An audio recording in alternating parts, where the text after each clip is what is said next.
Hi there and welcome to the boardroom at Pittodrie. On my right, Stephen, the manager. On my left, Stephen, the director of football. This could get confusing, and hopefully in the course of our little chat here we're going to cover off a lot of the questions that you've got. I'll ask a few myself. I've got a few of yours here that I will be directing at these two. So firstly, Stephen on my right, how's pre-season going and how's it gone? Been good actually, been in for 9-10 days.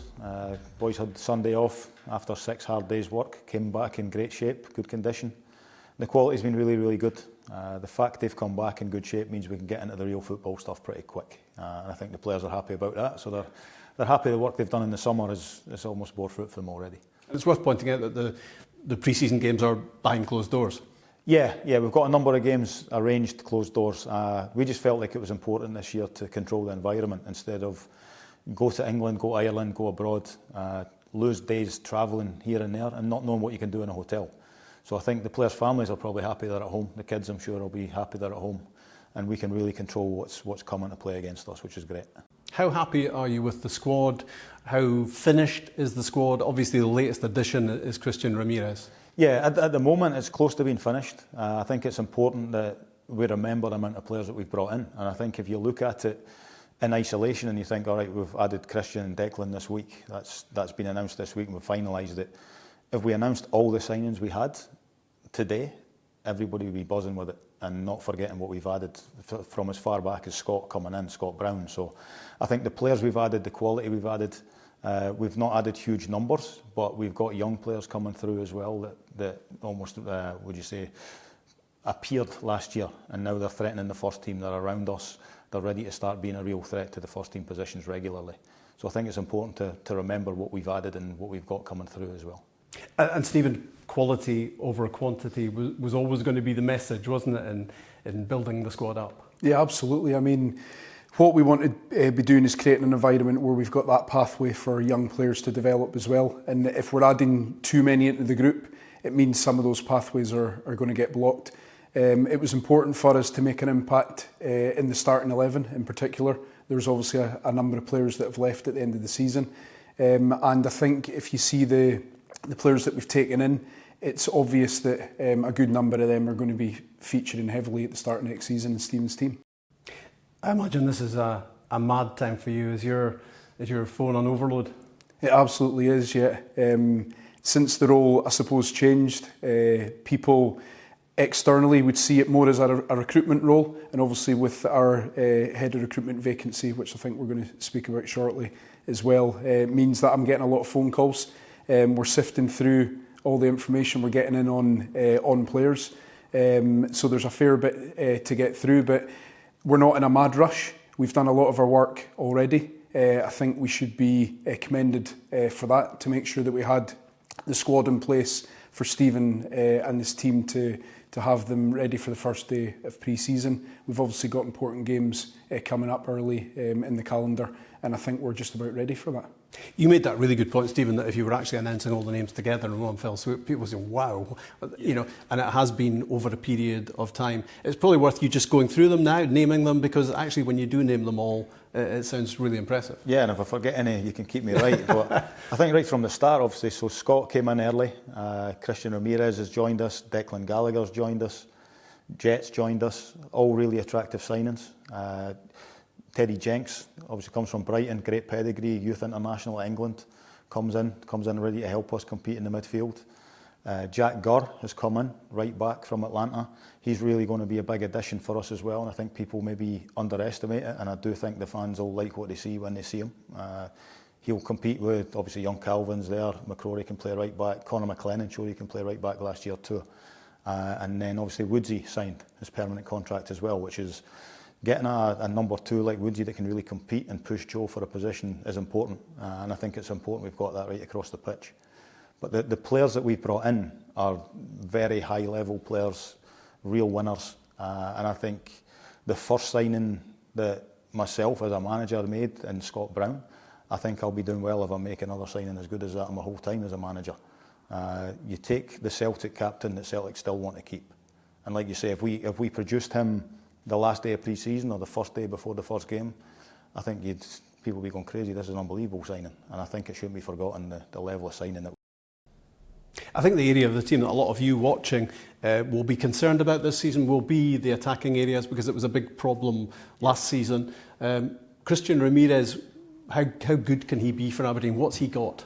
Yeah, he's a pure number 9, if you like. Really experienced centre forward. Anybody that plays for the American national team up top has got a lot to offer. I think you see the boys that are playing high up the pitch for them just now, and the most recent one that's probably broke through being Daryl Dike, who was playing for Orlando. He's went to Barnsley, and they're talking about 20 million for guys like that. So I think that the level of player that we're getting is very high. Christian he's a proven goal scorer. He's got a great presence about him. His work ethic is fantastic, and I think he'll help the young players as well, which is an important point when you're bringing senior players. Bringing a player of that age, and the players that we've brought in, they're not on crazy long contracts either. And I think it's less of a gamble than bringing in a 25, 26-year-old on 3 years, and it doesn't work out after 6 months and a year. And I think we've seen that in the past. I think we're more confident of what we're getting and what they'll add to the youth at the club. Let's get some of your questions in. This from Gary Findlay, asking about pre-season, asking about the schedule in terms of pre-season fixtures, which we've already spoken about, and will this help with match sharpness ahead of the Häcken game? So let's talk about the Häcken game. I mean, what should the perception be of that tie in terms of degree of difficulty? I think it will be a difficult game. There's no doubt about that. But I think we know what we're coming into. And I talked about controlling the environment as well, and controlling our pre-season and not wasting days travelling. So we've got Cove coming tomorrow night for our first game, which all the games are closed doors, so it's obviously people can't come and watch them, which is disappointing for fans, but I think makes it a more attractive first game of the season if people can see that. So Cove's coming in. We play Inverness the following week. We play St Johnstone and Reading the following week on the same day. And again, controlling the environment. All our players will be on the same calendar, playing the same number of minutes within reason. So we'll be very, very well prepared by the time the Häcken game comes round. What about preparation, Stephen, for a European tie? I mean, hopefully things are getting better, but it's still a bit of a minefield, isn't it? Yeah, absolutely is. I think we've got the wealth of experience we had from last year as well, though. And we've got a team of people internally, Chris Maver and Emma Flett, who form part of the team on the football operations side, and they've already put a huge amount of work in preparing us for going across to Sweden. We were commended last year by UEFA in terms of all our preparations for getting Pittodrie ready for COVID, and we were used as an example for other clubs, so that was pleasing. We'll continue to hopefully make a good impression to visiting teams to Pittodrie, ticking all the boxes for UEFA, and making sure we've got enough room in the plane so we're not caught out by social distancing guidelines. Yeah. Quite a few of you are asking about Lewis Ferguson, who of course handed in a transfer request. That was turned down. What's the latest on that, Stephen? The latest is we've still got Lewis in the club, so we're delighted about that at the moment. He was the top performer in the yo-yo test, which is, for one of your midfield players, is what you're looking for. So I think his commitment level's there. I don't think anybody should question it. What's happened, but he's an Aberdeen player until further notice, the same as all our players. Our players will be in demand, so I don't think it's a shock that people want to buy our players, but the valuation has to be right for the club, or they stay and play for us until that gets met. And I guess we have to be realistic, don't we? There comes a point in the bidding process where it's an offer you can't refuse, and you have to look at the financial health of the club as well. Yes, I mean, we designed our whole strategy on building a value in the squad, being able to sell talent on and give us the ability to reinvest back into the football operation, both on and off the pitch. So it will absolutely be part of our strategy going forward, but like Stephen said, the timing's got to be right. The level of bid has got to be right too, and obviously there's a club on the other side of the table that has a valuation, and obviously we have our valuation on our players as well. So until that's met, like Stephen said, then we're patient. We're at the early stages of a window. We've got good talent in our building, and we would expect more interest probably in the coming months for some of our players.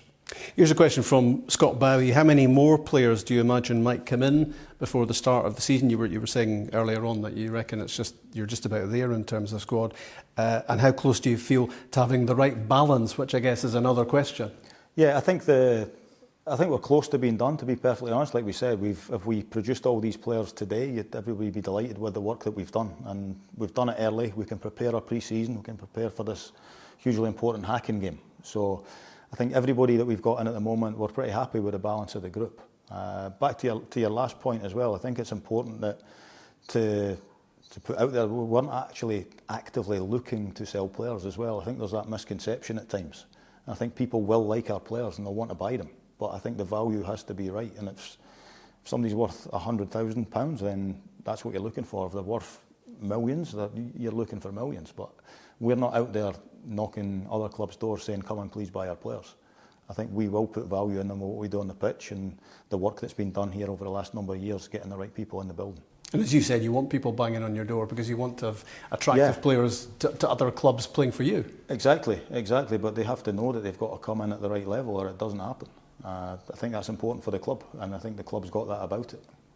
This next question from Willie Beattie, Stephen, who says, can you give an update on where we are with a new head of recruitment and who's currently doing this to identify players the club want, and can you advise how many more the manager wants? Well, we've answered that one already. What would you say about head of recruitment? The head of recruitment role is going to be a massive appointment for us. Heads of recruitment often stay in roles for a long time. There's loads of experienced people out there that have shown interest in the role, so we're pleased in terms of that, the quality of candidate that we're able to select from. We're part of the way through the process now. We don't want to rush the process. We don't want to make a poor decision. We want to make sure that we get this one absolutely right. This is an appointment not just for this window, but absolutely for future windows. So I think we'll likely see an outcome, I would say, in the next few weeks. But until we're ready to make any further statement, that's probably as much as I can share right now. Forward planning is really important as well, isn't it, with players' contracts and players coming out of contract. That's a real pressure situation, isn't it, doing things at the right time? Yeah, I think it is, but I think it's something we've gotten a lot better at recently in the last few years, and we've been much braver in terms of our commitment to players. When you look back to players like McKenna, when Ferguson first came in, you know, we're committing to contracts of 4 and 5 years. We've just signed 3 of our younger talents on longer term contracts, Jack McKenzie, Calvin Ramsey and Kevin Hanratty. There's more to follow. We're in dialogue with a few of them now, and that again, it all points towards our strategy. We want to retain our best young talent. We want to put a pathway in front of them, but then they've obviously got to go and earn it and prove to Stephen they're capable of competing in his team. But what we're then able to do is build that value up in the squad. So it means even if we lose 1 or 2 players down the road, then we've got other players champing on the door ready for their opportunity. And it shows you now the value of the youth academy and the importance of it going forward for this club. A question from Kevin Smith. I'm not sure which of you to direct this one to, but I'll start with Stephen to my right. Will the manager still have the final say on which players come in, or will that be the head of recruitment?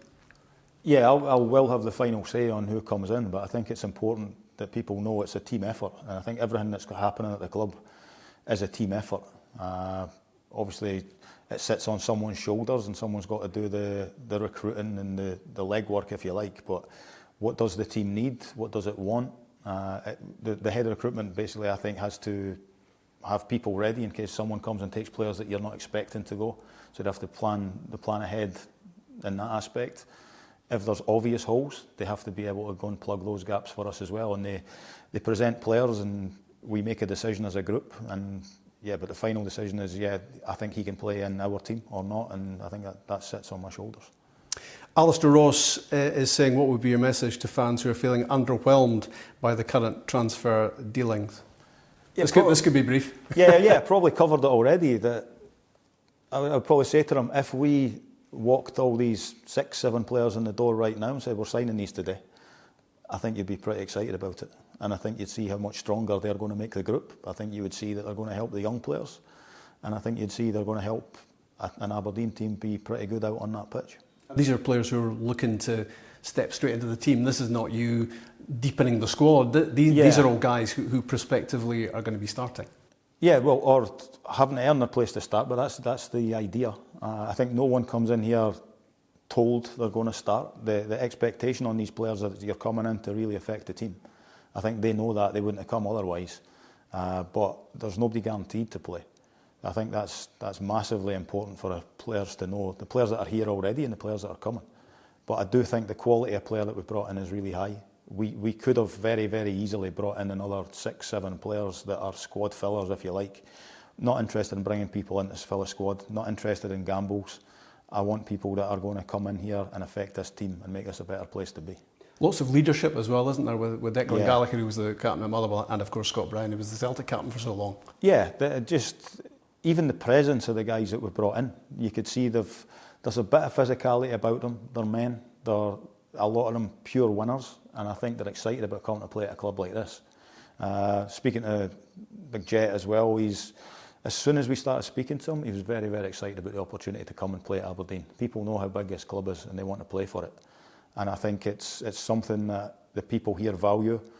Any player that has been on the fence, and I might be speaking to other clubs, we pretty much quickly said, all right, they don't really want to be here, so we'll move on. And that's big for us as well. Every player that came here straight away wanted to be a part of what we're doing. And it wasn't, if something else doesn't happen in a week or two, none of that was going on. If that went on with anybody, we just moved on. Not interested in that at the club. OK, Richard Pirrie says, when we lost Ryan Fraser by letting his contract run down, the fans were told the club wouldn't let that happen again. So why has Ethan Ross' contract been allowed to run out? I wouldn't say it's been allowed to run out. Obviously, when there's a dialogue with players and their agents, then there needs to be obviously a willingness coming from the other side as well. One thing that we've set out to do is ensure that we've got that pathway for young talent getting into the first team. I think we've demonstrated, even in the short time that Stephen's been in post, that he's a manager that's willing to give young players the opportunity when they earn it. And a number of academy graduates have already featured in his team. We think that's an opportunity that might have been there for Ethan and certainly others. But we absolutely respect players' decisions to look elsewhere for their opportunity.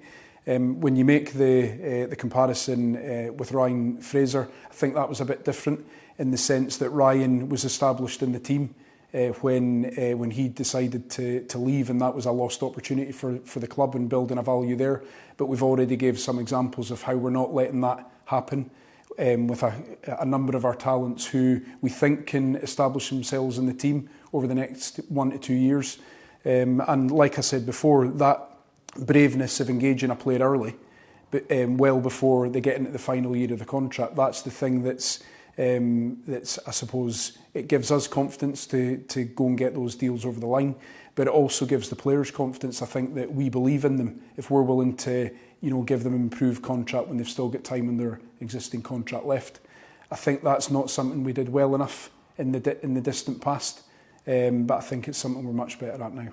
Hopefully you're getting some good answers to some good questions here. Martin Russell says, can you explain the thinking behind signing Atlanta United's 4th or 5th choice right back? I think he maybe comes under the underwhelmed category, does Martin, when we already own their 2nd choice right back, and can you provide some clarity on the situation with Ronnie Hernandez? I'd answer the question, if he was here, I'd answer the question with a question like, how does he know that Jack's the 4th or 5th choice right back at Atlanta, which I know he's not. So what Jack Gurr is, he's a very, very good right back. He never had opportunities when he was younger, didn't come through an academy system, but he came and played for myself at the 2nd team.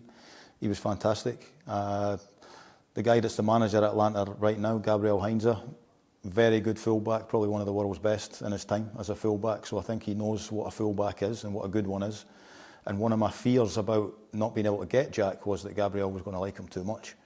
And he did. He made him a 1st choice right back for one of his games, and Jack did pretty well as well. So Jack's going to be a good right back for us. He's going to compete for his position like everyone else, but I wouldn't be considering Jack as 4th, 5th choice at Atlanta and thinking negatively about him before anyone even sees him playing. I think that's that's a blinkered viewpoint, and I think it's up to me to bring in the right people that makes people think differently. And Jack's got an opportunity to show anyone that's negative on his position that they're wrong. All right, Martin, there's your answer. Give him a chance.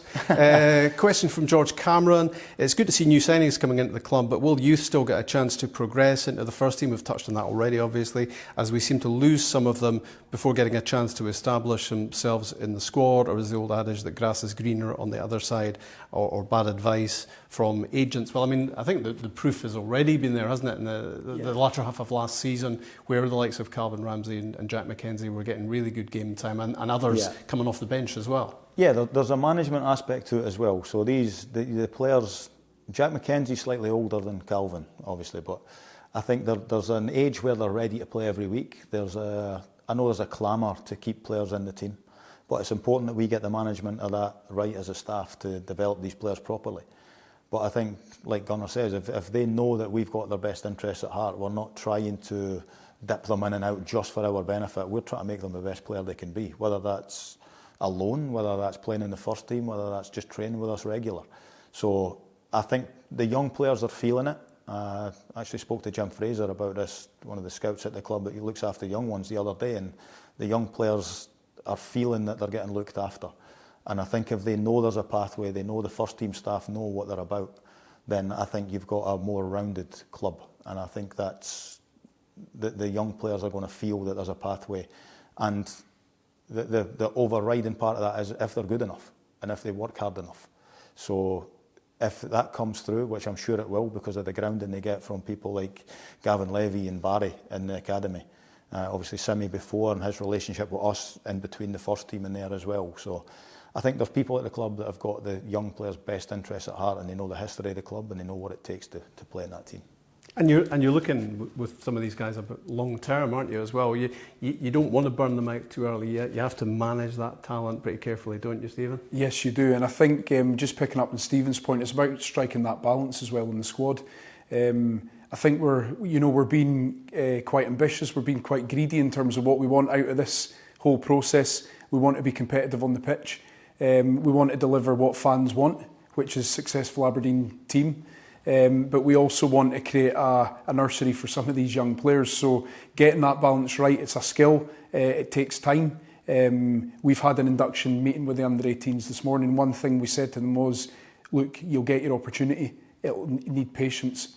You know, Barry Robson, Scott Anderson in there taking that team. They'll develop those young players. They're very close to the first team in terms of the environment. They'll be coming back into Cormac Park hopefully soon when the COVID restrictions are lifted. Hopefully that's sometime in August. And while that's within touching distance, there's still a lot of work for them to do. And it's them recognising that we'll be benchmarking them against the first team players. And if these young players have got ambition to go further than Aberdeen, the first thing they've got to try and do is be better than the ones that we've already got in our building. So that's the challenge that we set them. And we've no doubt that there's boys in there capable of meeting that challenge. I would imagine for a lot of you that must be one of the most exciting things going into the new season is the impact that Calvin Ramsey and Jack McKenzie, to name but two, made last season. And you know, but I guess you know, some fans look at that and say, right, okay, Calvin Ramsey's brilliant, but he's 17, so you have to be patient. Yeah, you've got to be patient. You've got to give him the games at the right time. I think bodily, Jack is more ready right now to play a bigger number of games. But I think Calvin, he'll develop pretty quick. I think we've seen a big change already. Calvin, we ended up putting on the last day of the season at Rangers. It ended up running away from us. But it was important to me to get Calvin on the pitch there, because I think the next time we go there, hopefully it's full. There's 50,000 there, and there's a big atmosphere, and he's already felt what it feels to play at a stadium like that as well. So part of the management in that game was getting him on the pitch as well. Jack performed really well himself, and he did out here against Martin Boyle, did really well. Martin has been brilliant for Hibs all year, and Jack handled him no problem. So I think Jack's shown that he can do it. Calvin showed. Dean Campbell's still young as well, and there's more, like Gunnar said, there's more ready to come in, and they're competing with the first team every day at the moment in pre-season, which is something that we set up pre-season as well. There's not a reserve group training and a first team group training. There's a big first team group, so we can really get eyes on these younger players and put some real habits into them, how we expect that the people at this club play, what an Aberdeen player is. How important was it for you to get those handful of games at the tail end of last season and see players in a match day situation and make a judgment? Yeah, I knew it was valuable at the time, but coming in pre-season, the different feel of having been in here for, it was 4 or 5 weeks at the time. I felt like it was 6, 7 because we were in every day and it was constant and it was overwhelming. But I think that is going to be invaluable for us going forward. You get a good look at the players, you know what they can handle. We've already altered their training habits slightly. Anytime there's a change of staff, training habits change. And I think they know how we want to work. And I think coming in pre-season with that as a backdrop from last season, that they know how we're going to work, they know what the demands will be. I think it was really, really important that we did that. Question from Rhiann Finlay. How are you going to address the lack of goals that hampered success last season that at times was a major problem? We've already, well, the players we've brought in for a start anyway, we've got Christian Ramirez and we've brought J. Emmanuel Thomas in, who both proven goal scorers. I think from the small number of games that we had, we showed that we can score goals and we can put the team in goal scoring positions. Again, even at Ibrox the last day of the season, the team created probably 5, 6 real chances where you're thinking that should be goals. And it wasn't maybes, it wasn't half chances, it was chances where that should be a goal. And I think the more that we can do that, we'll be a team that scores goals. Do you need another striker in the squad, do you think? I'll probably knock Gunner's door and tell him to do it. But yeah, no, I think it would be ideal if we could. It would be Michael Ruth as a young player that's part of the group as well, as a very good finisher. But it's important that the midfielders are chipping in, centre halves are chipping in, the wingers are going to chip in with goals as well. So I think if we can get that, would you say the whole group adding to the goal scoring thing, then it could be good. But we've got a couple of real focal points there now that are, the expectation is they're goal scorers and they're our players. They're not lone people in there trying to fill gaps. Another question here from Ryan Watson this time. Can you give us a quick rundown on what the Director of Football role entails? Lots, Stephen, I imagine. Plenty to keep us busy, that's for sure. I think just to put it in a bit of perspective, in terms of Stephen's role as the first team manager, you know, Stephen's focus absolutely has to be on preparing the team, making sure the team are ready for a Saturday. I see the pressure that comes with that daily to get it right. It's a role that's right there in the spotlight. Every little thing's scrutinised, every decision made. And that's a big task for a manager. Then to take on the responsibility of the rest of the football operation, it's a huge task. And the way football's evolved, the changes that have happened along my time here, there's just so many different areas we need to be concerned about now. So I think it's of benefit to Stephen that, you know, medical and sports science, performance analysis, the football operations side. When the head of recruitment comes in, he'll be reporting in myself, but the three of us will work closely together. I'm sure we'll be speaking every day. Stephen and I speak multiple times every day now anyway. That's not just because it's transfer window time. We're organising everything else. But what we're able to do is we're able to take the load off of Stephen, so his focus, along with his coaching staff, can be on the best preparation for the players ahead of the big games we've got coming up. A couple of fans asking the question: how does the coaching setup work? What is the role of your assistants? It's yourself, it's Scott, it's Alan, it's Henry as well, and of course then there's the likes of Simi organising the pathway to the first team as well. How does that all work, Stephen? I think there's a decent number of coaches in there with different skill sets, and I think the traditional way is there's a manager and there's an assistant and that's it, and it's pretty straightforward. But I think it's important for me as a manager, thinking in a modern way, that you've got to utilise the staff as best as you can. So we've just been fortunate enough to be able to add Henry from Atlanta that I worked with closely for 2 years. His coaching style, his analysis style is brilliant. I think with the younger players, he'll be invaluable. The video work that you can do that people don't even think about. Sometimes I don't even think about it myself when I'm watching videos and then he'll point something out and it's like, yeah, we need to get him in and show him that. So that's going to be really important for the young players especially. Alan, coaching-wise, everything you would expect from an assistant manager, I suppose, in simple terms. Coaching very good, organisational very good. Probes myself with questions, challenges me, as does Henry. And Scott, leading on the pitch, learning how to be a coach, learning how to be a manager. Really, really keen and hungry to learn every aspect of management and coaching, and even Gunner's role. I think he's in your ear a lot as well. So I think we've got a very well-rounded coaching staff. I don't think we've added too many bigger numbers. Obviously, the previous staff, Barry was working pretty close with the first team. He was keen to go back and work with the academy because he wanted to get his hands on a team. So to me, that's a positive that Barry really, really wants to work with his team. But we've got the right people in place, and now it's up to us to put ideas in the players' head, put a structure in place that works, and put a successful team on the pitch.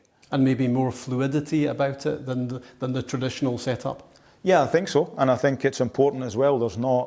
None of the people that we brought in have got the ego of saying, I want to be right beside you all the time. And they get on, sometimes they're having discussions I'm not part of, and then I talk to them. There's a non-ego group of staff that wants the best for the club, and I think that's how I like to work. I think it's important people have got the platform to say what they think, whether it's going dead against what I'm thinking or not. Again, I have to make the final decision, but it's informed through talking to the whole staff, who are very opinionated and knowledgeable and experienced. So I think it's for the best for the club, as long as I ultimately use that information correctly, I suppose. Yeah, no pressure. Thanks for all your questions. This is from Darren Barclay. This summer we've seen the arrival of experienced high-quality players. However, this appears to be a different strategy to that described by the chairman in terms of signing players who can be developed and sold on by the club. Can you clarify the club's strategy to transfers, Stephen? Well, again, try and put it in perspective for everyone. We want to be a UEFA Top 100 club. The only way we're going to achieve that is through performances on the pitch. We've had a period of relative success in terms of qualifying for Europe regularly, getting to that third qualifying stage of European competition.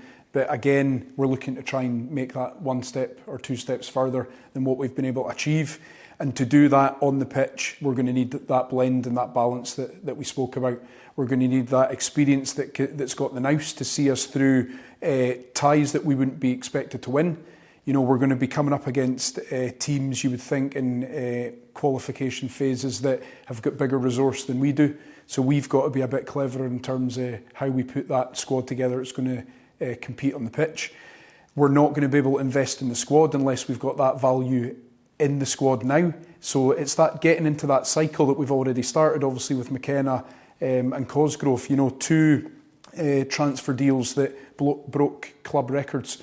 So that's been a rare thing. It's probably not happened in well over 20 years, and all of a sudden we developed two players in the squad that had that value, and we think, like we spoke about before, we've got more that can do that, and certainly that conveyor belt of talent below it that can come in and supplement that further down the line. So all of this is to make sure that we can put a competitive team on the pitch for Stephen and his staff, and satisfy the fans' desire for victories and when we go out there, whether it's a Saturday or a Thursday European night. Yeah. Callum Wilson says, what foreign markets are we actively scouting, and which do you see as being the best value for the club? We did a piece of work a couple of years ago which I presented to the board right before COVID actually. We were looking to invest in the whole football operation. We've made a few appointments recently in the non-coaching and aside from the recruitment side, in performance analysis, sports science, medical, etc. We set a plan at that time to bolster our recruitment team, and unfortunately COVID put pay to that plan and it was delayed. But we're now in a position where we've got the confidence of fans hopefully coming back soon. We're in the process now of recruiting the head of recruitment. That person will have a big influence in terms of where we go from here, the tools that we use, the support that he or she will have to identify players. He'll get access to all the work that we've already done in terms of identifying those markets. They are quite specific. They are markets where we believe there's the necessary quality to make our team better, but also that are affordable for the level of salary that we pay. So while I won't divulge where those markets specifically are, I think there's great opportunity going forward. And there's also the Atlanta relationship that I think we can take advantage of. They're keen to develop a greater knowledge of the European market, and we're keen to see if there's anything we can exploit in the Americas where they're strong.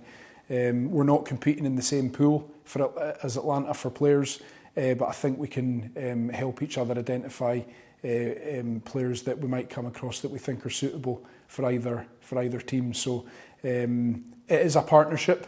You know, one club's not going to unduly influence the other, but why would we not take advantage of that when there's a willingness from their side too? On the subject of Atlanta, Stephen, there have been a couple of extra questions about Ronnie Hernandez, who we spoke about earlier on, of course, but just to clarify the situation with him. Yeah, he's on loan. Obviously, he's our player. He's on loan at Atlanta until December. So I think people are out sometimes asking, Jack's here and he's the other way. It looks a little bit strange, but the two things are totally independent as well.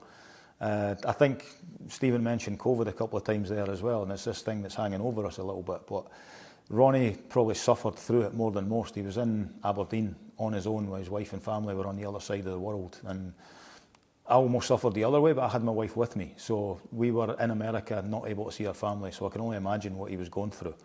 There was an opportunity for the club, again, before I've come in, to put him on loan to the MLS. Atlanta chose to take him, which was great because of the partnership. It ends up being fantastic. But he's there, he's with his family. You can tell he's happy because I've seen him myself. And obviously he's playing international, he scored the goal. So I think it shows the decision to sign him in the first place was probably correct. He's suffered through COVID more than most, and we'll see where it sits in December. But he remains an Aberdeen player at the moment that's out on loan. He just happens to be in the States and not at a Scottish or an English club. Yeah. Mike Innes is asking, how impressed have you been by the quality of our youth players? We've spoken quite a lot about the young players, and will the best of them be given decent game time this season? And maybe throw in a couple of names of guys that you feel are going to be knocking on the door more than they have been already. Yeah, I would say I've been really impressed. Some of the lads that are training with us just now, when it was only myself and Alan as the new staff, we went and watched some of the academy games. So I'd already seen some of these players playing for the 18s last year. Now they're training with us pretty regular. Well, not pretty regular as they can. So the standard of them is really good. The work rate changes when you become a real full-time professional trainer with the first team. I am always against throwing names out, to be perfectly honest with you, because I think it puts undue pressure on the players and then people start throwing these names around. And I think the important thing for those players is there's a pathway. If they're good enough, they will get the opportunity. And it's not, we ain't going to say we're going to put in a player and he's going to play 10 times a season. If he's good enough to play 40 times, he'll play 40 times. And I think the young players are going to feel that.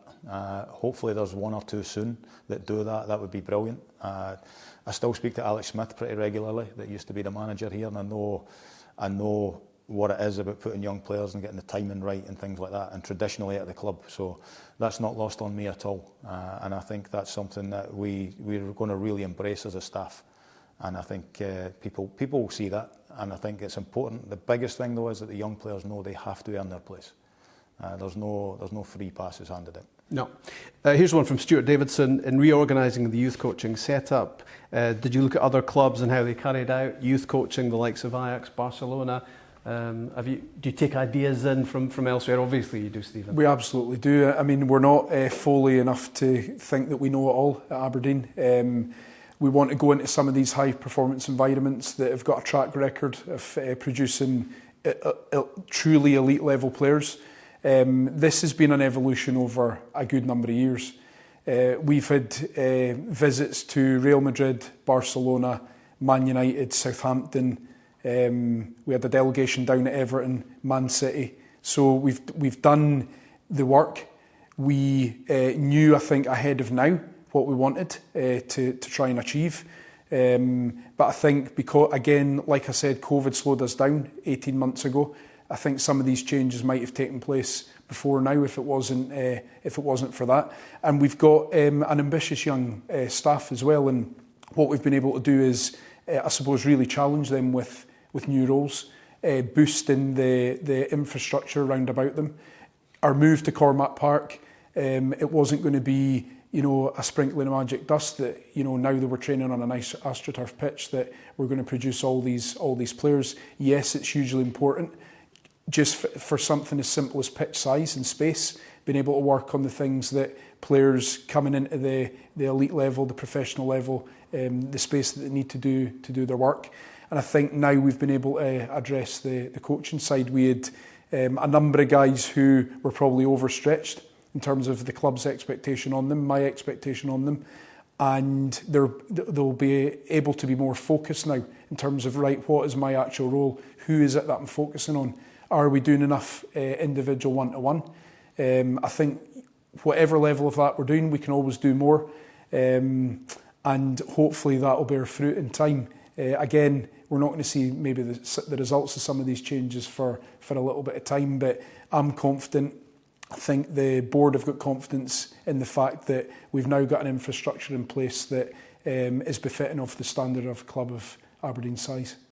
Talking of time, Hazel says when we hopefully, she says with an exclamation mark, get back to Pittodrie in August. The noises are good about that at the moment. It will have been 18 months since we were last able to watch the team play. What do you think we'll notice as being the biggest difference in how the team sets out to play then and now?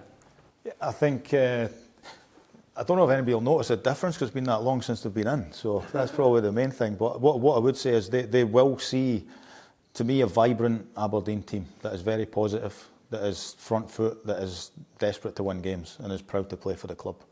And that's what I'd guarantee. You're going to see a team full of energy. If players are not doing that, they're not going to play. But the way they're training, I can't wait to see them play myself. And I think they're excited about the prospect of fans coming back in as well. I know as a staff member I'm excited about it, but I can imagine being a player again. You've not been playing in front of fans for a long time. And I think if we can put a team on there that people want to come and watch, then this is going to be a great place to be. Yeah, that sounds like a buzz to me. Following the previous successes of the Youth Academy, says Daniel Forbes, Fraser Fivey, Jack Grimmer, Ryan Fraser, etc., all leaving for clubs south of the border. What is being put in place to keep our young talent at the club long term? I think we covered a bit of this already, and we spoke about being braver in terms of our commitment to young players when it can potentially go one of two ways when players are so young. It's not always the number one player at age 16, 17 that becomes the number one player when they're 21, 22. So, but we needed to be braver. I think we have been. We have a plan in place now. Whereby we've identified when the key points in the lifetime of a contract that we want to be engaging the player next. We've tried to stick to that where possible. It's not always going to be delivering a positive result because sometimes players will see themselves elsewhere. But I think once we're showing that commitment to young players, the belief that they're going to get the opportunity with Stephen and his team, then hopefully we're going to get more right than wrong in that strategy. Stuart McMichael says he's noticed some further groundworks going on at Cormac Park. What is happening there, apart from your extended office suite with a hot tub, of course? Yeah. When we first set about the plan for Cormac Park, we had more than the 3 grass pitches for the professional side. Obviously, the first team have been predominantly training in there because the 18s haven't got near it. Again, COVID's getting mentioned a lot during this discussion. Right before COVID hit, we were due to be preparing that area that's been referred to. It's probably about maybe about a pitch and a half size, but the shape of it won't allow a full-size pitch in there. But what it will allow is to put boxes in there, penalty boxes, warm-up areas. And for the last, I think, 18 months, we've been joking with Gordon Marshall that was his goalkeeping area, and that I think there was about 2 feet of grass and quite a large number of boulders in there. So he'll be pleased that he's able to take his goalkeeper somewhere where he's not got those hazards in his way. The second part of the question was, will there be at some stage an indoor pitch, a covered pitch? We're hoping so. We did lose a number of training days in the last, I suppose, 6 months because of the weather. I think it's a different climate at Cormac Park. When you come over that hill on the way to West Hill, it seems like the snow is always on that side of the hill and not the other. So it is something I think is in the medium to long term plan. It was something we spoke about when the plans first got mooted a few years ago, and we're hoping we'll be knocking Dave's door quite soon to try and get the support to be able to deliver something like that. That'd be a huge project, and we have to be mindful as well that we're right in the middle of a dialogue about the new stadium. That's got to be the priority, because that's an absolute game changer in terms of what it is we can do. We do have the Sports Village on our doorstep, the indoor arena there, and we're grateful for all the help that ASV give us in allowing us access to that when we do have inclement weather. The other thing I would say is we've got the undersoil heating as well at Cormac Park on one of the pitches. We were able to clear half of one of those pitches the last heavy dump of snow. So even when there is a bit of snow, we're able to do a bit. I suppose it's when you're looking at the 9 and 10-year-old academy players, that's when you feel a bit sorry for them running about in the bad weather in the winter. Yeah. Ryan Watson is saying, how excited are you, Stephen, to finally welcome fans back in to see us, and how much will affect the players on the pitch? Yeah, I'm sure it'll affect the players. It was always, as a player, playing in front of the big crowds was always exciting. It's a motivation. I think when you've missed that for 18 months, I can't only imagine what the players are going to feel like when they walk out the first time. I think with the dates and things, if all goes to plan, it doesn't feel like it'll be the first game of the season. They might get a few fans in and it might start ramping up. And I suppose our job is to make sure that by the time they're allowed to have a full house here, that everybody wants to buy a ticket and be here. And I think that's a big challenge over the first few weeks of the season, but it's one that we're ready for, and hopefully we can do it, because I know what it's like playing in front of a full Pittodrie. Some of our players do. Some of the players that have never played here for Aberdeen, some of them have played against us, but it's pretty good when you walk out there and there's a full house and it's everybody's for you. This question has several names attached to it: Logan Sims, Aaron Burns, Ian Watt, Mike Smith. What's your ambition for the club in the coming season? What would a successful season be to you? Yeah, to me, almost short-term goals is, so week to week we're trying to win every single game we play. I think it's important to me that when people are allowed back in the stadium, they actually want to come back and watch. So if people come for the first time, they buy a ticket, do they go away and they want to buy a season ticket? So to me, that is the short to medium term ambition. Put a team on that pitch that the club is proud of and that the city is proud of, because it's a one club city which is massive. And I think if we can do our job right and the support get behind us, who knows what can happen. And I think that's a big incentive for everybody that's here and everybody that's chose to come here.